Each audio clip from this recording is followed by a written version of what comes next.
ውድ ተመልካቾች እንደ ኢዮብ ለክብር ለማረግ ለጥሩ ነገር ተታመሙ ይሆን ወይስ እንደ ሄሮድስ ለቅጣት ብዙ መከራ ውስጥ ተገቡ ይሆን? ዛሬ ላይ አብዛኛው ሰው በህመም በእንግልት ውስጥ ይገኛል። በምን ምክንያት ይሆን? ከየትኛው አይነት ደዌ ይመደብ ይሆን? ከኛ ጋር ቢሆኑ ስለዚህ መጋረጃውን ገልጥና እንመለከታለን። እስከ መጨረሻው ከኛ ጋር ይሆኑ። በስመ አብ ወወልድ ወመንፈስ ቅዱስ አሐዱ አምላክ አሜን። ዛሬ ላይ የአራተኛው የቅዱስ ያሬድ ስያሜ አያይዞ የአራተኛው የአብይ ጾም ሳምንት ላይ ደርሰናል። ከዚህ የተነሳ የአራተኛውን የአብይ ጾም ሳምንት መጻጉዕ በማለት ቅድስት ቤተክርስቲያን ስያሜ ሰጥታ ህሙማንን የምናስብባቸው ሳምንቶች ብላ ታስተምረናለች። ታዲያ አብዛኞቹ በምን ምክንያት ለምን እንደሚታመሙ ምክንያት ውስጥ ጥቅሙ ምንድነው የሚለውን አናውቅም። ከኔ ጋር ቢሆኑ እስከ መጨረሻው ስለዚህ ብዙ መጋረጃዎችን እንገልጣለን ማለት ነው። ሚስጥሮችን እናውቃለን ማለት ነው። እግዚአብሔር አምላክ እስከ መጨረሻው ከኛ ጋር ይሁን። እንግዲህ ሳምንቱ መጻጉዕ ጌታችን በሽተኞችን ስለማዳን ታምራት ስለማድረጉ ጉባጣዎችን ስለማቅናቱ ለምጻሞችን ስለማንጻቱ በአጠቃላይ መለኮታዊ ማዳኑና ታምራቱ የመሳሰሉትን ነገሮች የሚነገሩበት አይደል። ትንሽ ነገር ስለ ደዌ ልጨምር እስኪ ልንገራችሁ። በቤተ ክርስቲያን አስተምሮ 5 አይነት የደዌ አይነቶች አሉ። ከዚሁ ውስጥ በዝርዝር እንመለከታለን ማለት ነው። እንደ ቅዱስ ቤተ ክርስቲያን አስተምሮ ጌታችን ኢየሱስ ክርስቶስ በስጋው ወራት በተገለጠበት ጊዜ ወቅት ህሙማነ ስጋን በተአምራቱ ሲፈውስ ሲያድን፣ ህሙማነ ነፍስን ደግሞ በትምህርቱ ሲጠግናቸው የቆየ እንደሆነ ቤተክርስቲያን አስተምሮ አባቶቻችን ሲያስተምሩ ሰንብተዋል ማለት ነው። እንደ ቅዱስ ቤተክርስቲያን አስተምሮም መሰረት የደዌ አይነቶች ወይም ደዌ የሚመጣባቸው መንገዶች 5 ናቸው። እነዚህም አንደኛው ደዌ ዘንጽ ይባላል። ደዌ ዘንጽ ወይም የንጽህና ደዌ። ይህ የደዌ አይነት በገድል በትሩፋት ምክንያት በቅዱሳን ላይ የሚመጣ ደዌ ነው። ቅዱሳን ስለ ሁለት ነገር ይታመማሉ። የመጀመሪያው በሰሩት ገድልና ትሩፋት እንዳይታበዩ እንዲሁም በቅድስናቸው እንዳይመኩ የቅዱሳንን ልብ ከትዕቢትና ከትምክህት ለመጠበቅ ሲል የሚጎስማቸው ደዌ ይታዝላቸዋል። ለምሳሌ አባታችን ቅዱስ ጳውሎስ ሌላውን በልብሱ ዘርፍ እየፈወሰ እርሱ ግን ታማሚ እንደነበረ ራሱ በመልእክቱ እንዲህ ሲል ይገልጽልናል። ተውህበኒ መላከ ሰይጣን ዘይደነጉጸኒ ስጋዬ ወይ ቆርአኒ ርእሴ ይላል። በብዙ ራእይ እንዳልታበይ ሰውነቴን የሚጎስም ራሴንም የሚቀጠቅጥ የሰይጣን መልእክተኛ ተሰጠኝ ብሏል። በተሰጠው ጸጋ እንዳይታበይ ባየው ራእይ እንዳይመካ ያለ እግዚአብሔር እርዳታ ከየትኛውም የቅድስና መድረክ ላይ መድረስ እንደማይቻል ለማስታወስ የሚያነቃ የሰይጣን መልእክተኛ እንደተሰጠው ተናግሯል። ሁለተኛ ቆሮንቶስ ምዕራፍ 12 ከቁጥር 7 ላይ እናገኛለን። ሁለተኛውም በጾምና በትርምት የተነሳ የሚመጣ ደዌ ነው። ይህ በቀጥታ ገድሉና ትሩፋቱ ከሚያመጣው ጉዳት የተነሳ ሰውነት ሲጎሳቆል ስጋ ሲከሳ ለሕማም ይጋለጣል። ለዚህ ማሳያ የሚሆነው ቅዱስ ጢሞቴዎስ ታሪክ ላይ እንመለከታለን ማለት ነው። ቅዱስ ጢሞቴዎስ ጾምና ትርምትን በጣም ከመውደዱ የተነሳ የላመ የጣመ ነገር ከመቅመስ ተቆጥቦ ይኖር ነበር። በዚህ ሰውነቱ እጅግ ከስቶና ተጎሳቁሎ በመጨረሻም ለሆድና ለድርቀት ለሳንባ ምች ተጋልጦ ነበር። በጽኑ ሕመም ሲሰቃይ ስለነበር ቅዱስ ጳውሎስ ጥቂት ወይም እንዲጠጣ የመከረው ሰውነቱ በበሽታ መጠቃቱን ተመልክቶ ነበረ። በዚህ ላይ ቅዱስ ጳውሎስ በራስ ምታትና በቁርጥማት በጣም ሲቸገር ስለነበረ ይሄን ነገር ከኔ ያስወግድልኝ ብሎት ወደ እግዚአብሔር ቢያመለክት ክብር ይቅርብ ወይ ብሎ ጠይቆታል። አይ ጌታዬ ያንተ ፈቃድ ይሁን ብሎት እስከ መጨረሻው ሲታመም ቆይቶ ለክብር ሆኖለታል ማለት ነው።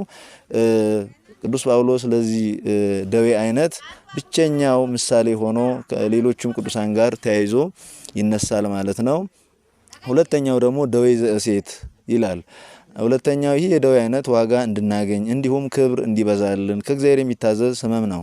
ቅዱሳን ጻድቃን፣ ሰማዕታት፣ አላውያን ነገስታት ካደረሱባቸው መከራ ይልቅ በፈቃዳቸው ጸጋ ይበዛልናል ብለው የጾምና የትርምት ተጋድሎ ያመጣባቸው መከራ ይበልጣል በብዙ ጻማ ሀለወነ ንባ ለመንግስተ ሰማያት በብዙ መከራ ወደ እግዚአብሔር መንግስት እንገባ ዘንድ ይገባናል እያሉ መከራ ደዌና ፈተና ወዳለበት ይሄዳሉ።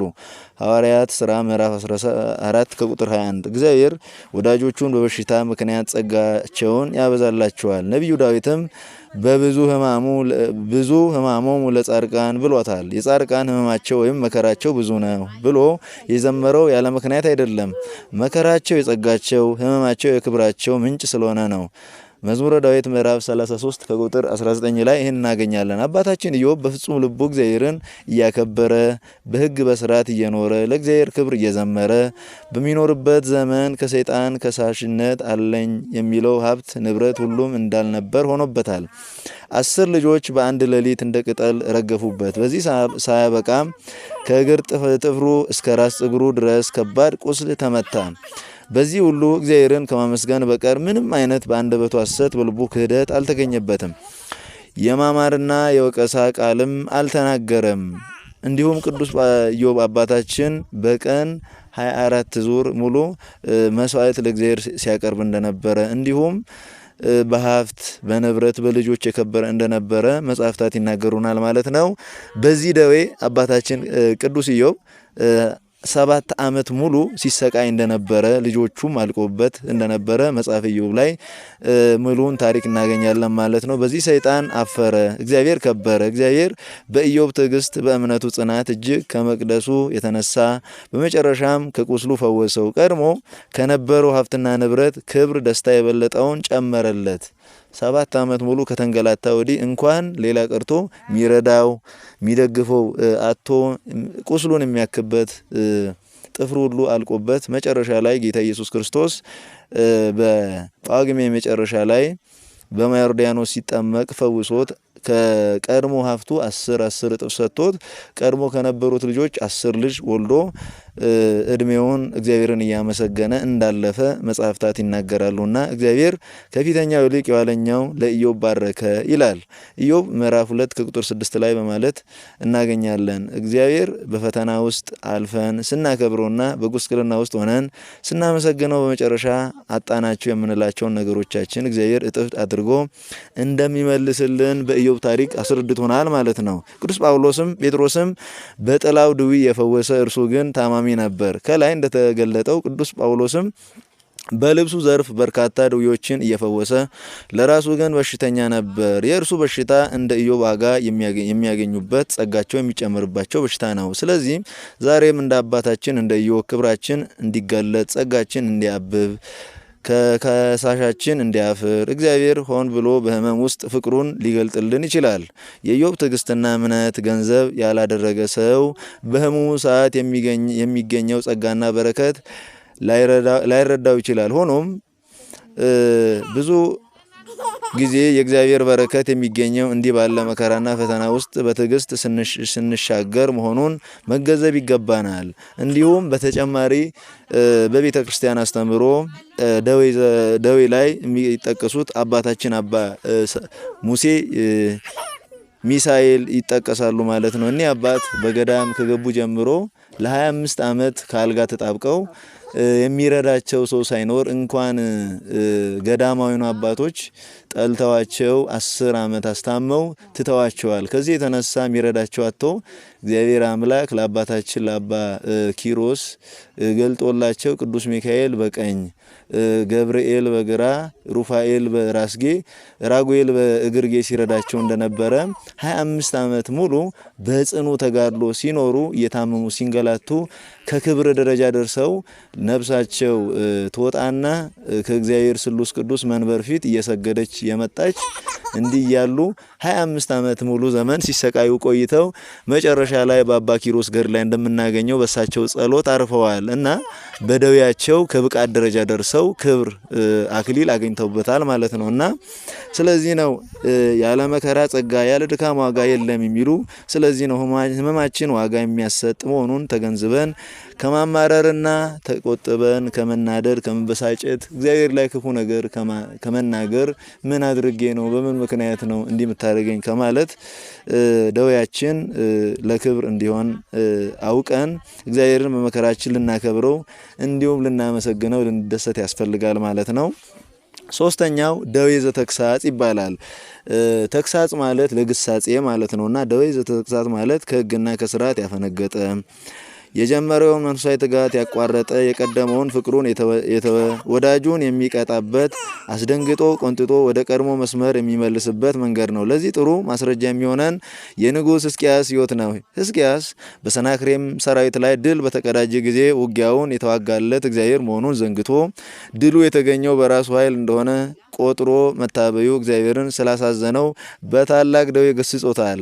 ሁለተኛ ነገሥት ምዕራፍ 20 ከቁጥር 1 ላይ ከአራቱ አበይት ከነቢያት አንዱ የሆነው ነቢዩ ልዑል ኢሳይያስንም ብንመለከት በኦዚያን ዘመን መንግስት የእግዚአብሔርን ክብር ከመናገር የእግዚአብሔርን ቤተ መቅደስ ከማስከበር ዝቅ በማለቱ እግዚአብሔር አዝኖበት ሀብተ ትንቢቱ ተነስቶት ከንፈሮቹ በለምጽ ነደው 3 ዓመታት ያህል እያዘነ ይኖር ነበር።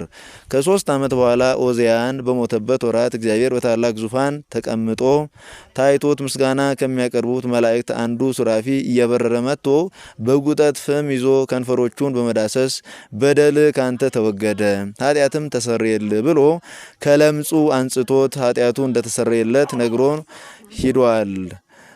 በመምርነት ወደ ሕዝቤ ማን እልካለሁ ባለ ጊዜ ነቢዩ ስለተደረገለት ፈውስ ፈጣሪውን ለመካስ እነሆ እኔ አለው ብሎ ትንቢት በመናገር ሕዝቡን በማስተማር በመጋበዝ እንደ መሰንጠቅ ድረስ ራሱን እስከ መሰንጠቅ ድረስ ደርሶ ለእግዚአብሔር ራሱን መስዋዕት አድርጎ አርፏል። ለእግዚአብሔር ራሱን አሳልፎ ሰጥቷል ማለት ነው። ትንቢተ ኢሳይያስ ምዕራፍ 6 ከቁጥር 1 ላይ ይሄን ታሪክ እናገኛለን ማለት ነው። ደዌ ለተዘክሮተ እግዚአብሔር እንደሚረዳ ከነዋመ ኃጢአት እንደሚያነቃ ነቢዩ ዳዊት ሲመሰክር እንዲህ ብሏል። ገሰጹሰ ገሰጸኒ እግዚአብሔር ወለሞትሰ ባቱ ይመጠወኒ። መገሰጽስ እግዚአብሔር ገሰጸኝ ለሞት ግን አልሰጠኝም ብሏል። መዝሙረ ዳዊት ምዕራፍ 117 ከቁጥር 18 ላይ እናገኛለን። እግዚአብሔር ወዳጆቹን ከሚገስጽበት መንገድ አንዱ ደዌ ነው። በደዌ ምክንያት እግዚአብሔር ያስታወሱ ከአራት ኃጢአት የተነሱ ወደ ልባቸው የተመለሱ ብዙዎች በመጽሐፍ ቅዱሳችን ተጽፎ እናገኛለን። አራተኛ ደዌ ዘመቅሰፍት ይላል። ለመቅሰፍት ማለት ለቅጣት ማለት ነውና ደዌ ዘመቅሰፍት ከሁሉ ደዌያት እጅግ የሚከፋና ፈጥኖ የሚገድል በእግዚአብሔር ቁጣ የሚገለጥ ነው። ይሄውም በሰዎች ላይ መጠን አልባ ግፍ ለሚፈጽም በእግዚአብሔር ላይ ለሚያምጽ ልበደንዳና እብሪተኛ ሰው የሚታዘዝ ደዌ ነው።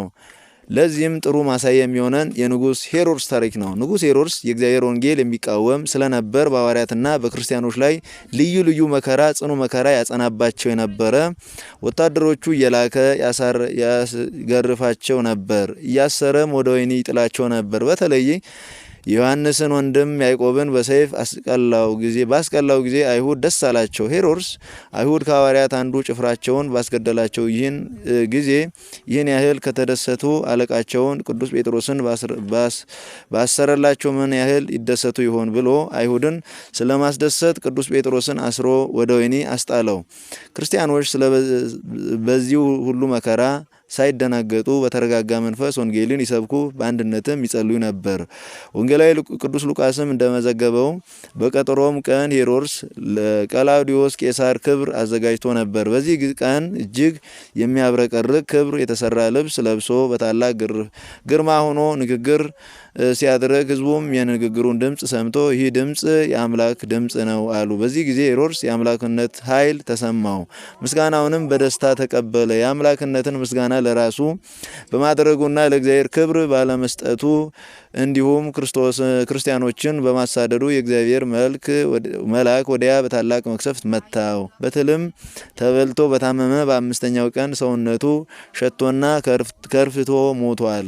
የሐዋርያት ሥራ ምዕራፍ 12 ከቁጥር 23 ላይ እናገኛለን ማለት ነው። ስለዚህ ደዌ ዘመቅሰፍት የሚባለው በእግዚአብሔር ቁጣ የሚመጣ ደዌ በመሆኑ ለይቅርታ እንኳን ጊዜ እንደማይሰጥ እንረዳለን። ጥበበኛው ሶሎሞንም ብዙ ጊዜ ተዘልፎ አንገቱን ያደነደነ ድንገት ይሰበራል ፈውስንም የለውም ብሎ ተናግሮናል ማለት ነው።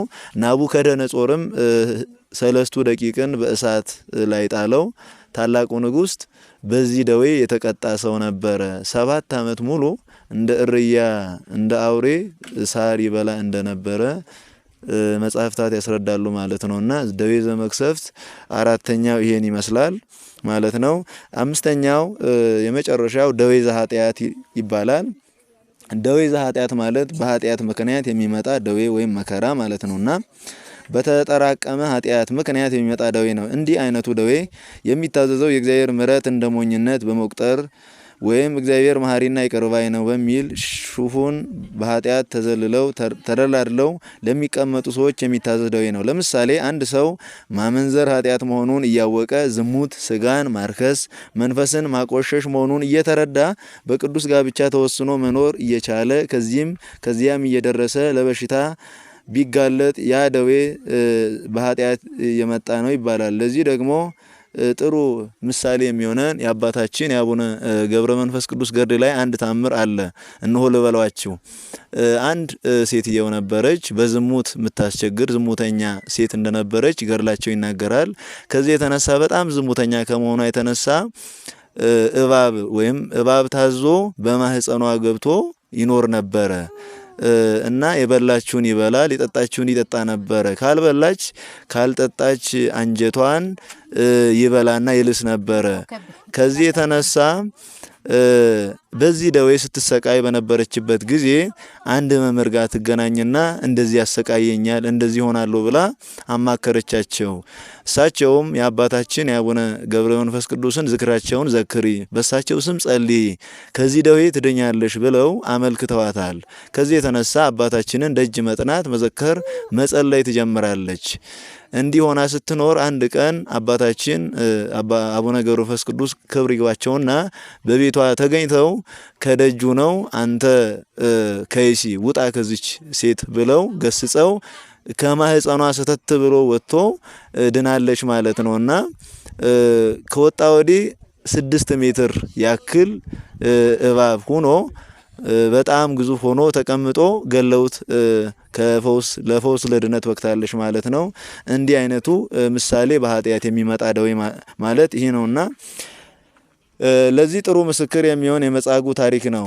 ሌላው ማለት ነው ስለ መጻጉዕ ከላይ 3 ክፍል የጻፍነውን የጠቀስንላችሁን እንድታነቡና በመጻጉዕ ታሪክ በብዙ እንደተማራችሁ ተስፋ እናደርጋለንና ኃጢአት በመስራቱ የተነሳ ኃጢአት እግዚአብሔር አምላክ ሲፈውሶ መጀመሪያ ኃጢአት ተሰረችል ብሎ ድነሃል ሂድ አልጋህን ተሸክመ ሂድ ብሎ ጌታችን ኢየሱስ ክርስቶስ መጻጉዕን ፈውሶታል። የመጻጉዕም አንደኛ አብነት በኃጢአት የመጣ ደዌ መሆኑን የቅዱስ ዮሐንስ ወንጌል ምዕራፍ 5 ላይ በሰፊው እናገኛለን ማለት ነው። ወይትፍራ ተጋኒዮ በእንተ ኃጢአትከ ወይትወስክ ኃጢአት በዲበ ኃጢአትከ እንዘ ትብል ብዙ ምሕረቱ ለእግዚአብሔር። ስለ ኃጢአት ንስሐ መግባትን አትፍራ የእግዚአብሔር ቸርነቱ ብዙ ነው እያልክ በኃጢአት ላይ ኃጢአት አትስራ ብሎ አባታችን ሶሎሞን በጻፈው መጽሐፈ ሲራክ ላይ ምዕራፍ 5 ከቁጥር 5 ላይ እዚህ ላይ አስቀምጦልናል ማለት ነው። ከዚህ የተነሳ ውድ ተመልካቾች 5 አይነት የደዌ ኃጢአት እንዳለና በምን ምክንያት እንደሚመጣ በሰፊው ተመልክተናል ማለት ነው። ራሳችን ጠብቀን በየትኛው ወገን ነን ያለንበትን ነገር እንድንረዳ በሚል ነውና አምላካችን ቅዱስ እግዚአብሔር እንግዲህ በምን ምክንያት ነገሮች እንደሚያደርግ መረዳት እንደሚያስፈልገን ከዚህ እንማራለን ማለት ነው። ምን ደክሞን ድካም ደዌያችንን ለጥቅም አድርጎ ክብር የምናገኝበት ያርግልን። እስከዚህ ድረስ ከኔ ጋር ስለነበራችሁ ሰላም እግዚአብሔር ከሁላችን ጋር ይሁን። ሚዲያውን ሰብስክራይብ፣ ላይክ፣ ሼር በማድረግ እጋራችን ይሁኑ። እስከ መጨረሻ ቅዱስ እግዚአብሔር ከኛ ጋር ይሁን። ይቆየን። አሜን።